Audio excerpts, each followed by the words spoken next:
Filosofía renacentista por Alejandro Liñán.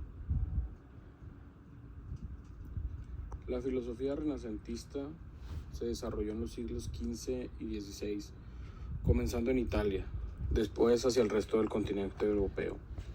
En esta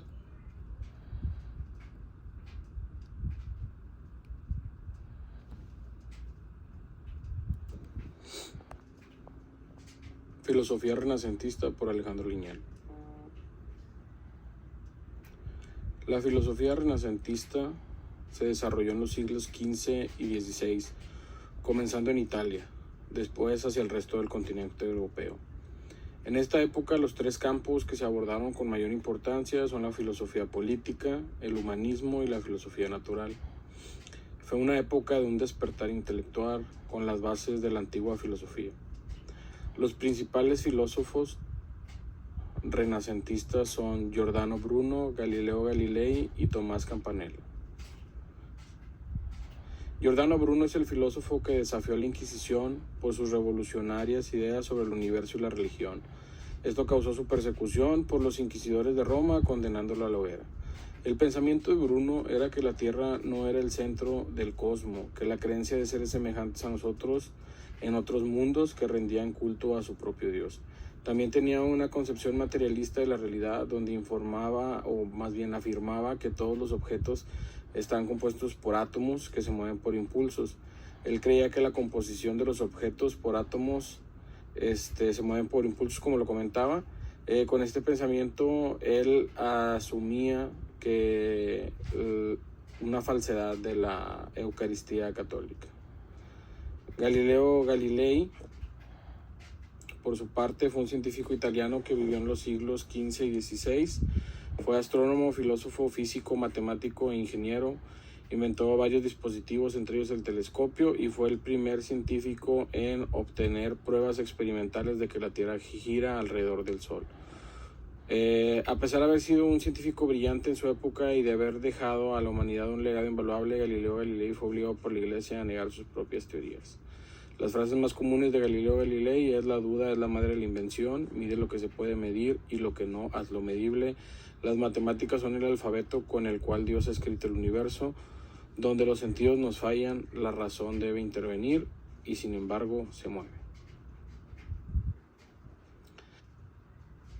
También uno de los filósofos fue Tomás Campanella. Campanella tenía una teoría del conocimiento que afirma que todo conocimiento deriva de la sensibilidad y ella se reduce.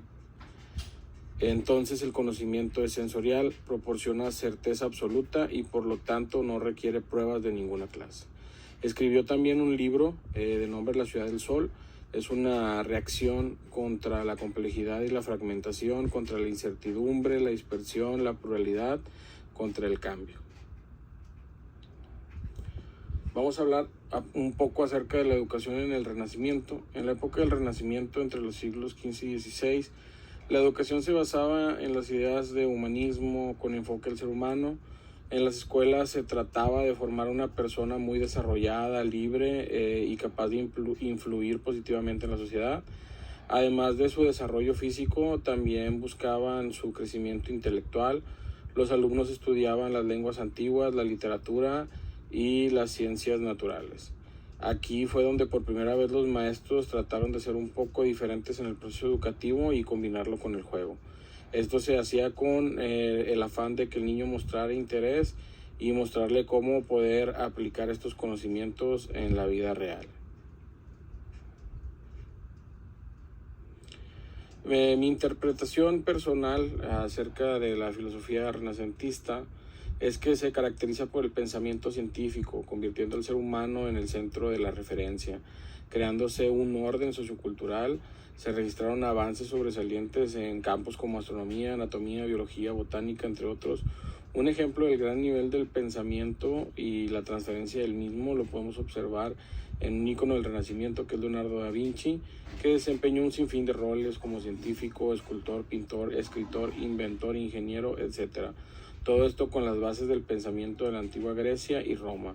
También aquí se dio el surgimiento de la finanza con los primeros bancos modernos, esto por la aparición de prestamistas y usureros. Esta etapa se identifica como la etapa dorada, esto debido a la inspiración en el conocimiento y básicamente en la creación de técnicas nuevas del arte, entre ellas la pintura de óleo. Como nos comenta Da Vinci, el placer más noble es el júbilo de comprender. Gracias.